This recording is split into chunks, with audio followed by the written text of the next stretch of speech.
আমাদের সমাজে বর্তমানে সবচাইতে বড় আমাদের কাটা হয়ে দাঁড়িয়েছে হচ্ছে ডিজে গান। কথা বলেন ঠিক কিনা? কোনো বিয়ে এরকম বাড়ি হয় না যেখানে গান বাজানো হয় না, ঠিক কিনা বলেন? এটা আমাদের একেবারে বড় একটা কাটা হয়ে দাঁড়িয়েছে। আচ্ছা বলেন, বিয়ে এটা হালাল নাকি হারাম?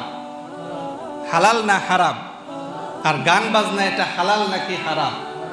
তাহলে আপনি মুসলমান হিসাবে আল্লাহ পাক রব্বুল আলামিন একটা শ্রেষ্ঠ কাজ আপনাকে করার তৌফিক দিয়েছে, আপনি এই কাজটা শুরু করলেন হারাম দিয়ে। তাহলে যার শুরুটাই হয় হারাম দিয়ে, এটার শেষ কখনো ভালো হতে পারে না। কথা বলেন ঠিক কিনা?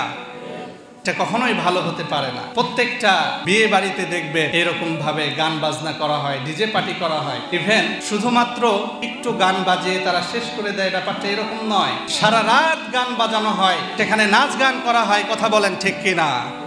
এটা কিন্তু হিন্দুর বাড়ির কথা বলছি না। এটা কি হিন্দুর বাড়ির কথা বললাম? মুসলমানের বাড়ি। বিশেষ করে যে বৃহস্পতিবার শুক্রবার যে বিয়ের ডেট ফেলে, বৃহস্পতিবার হচ্ছে একজন মুমিন মুসলমানের জন্য আমলের রাত, ইবাদতের রাত, জান্নাত পাওয়ার রাত। এই রাত্রে মুমিন মুসলমান ইবাদত করবে, ইবাদত করে ঘুমাবে, সকালে উঠে তাহাজ্জুদ পড়বে, ফজরের নামাজ পড়ে আল্লাহর কাছে জান্নাত চাইবে। কিন্তু এই বৃহস্পতিবার রাত আসলেই দেখা যায় সারা রাত গানের আওয়াজ, গানের আওয়াজ, গানের আওয়াজ। কথা বলেন ঠিক কিনা?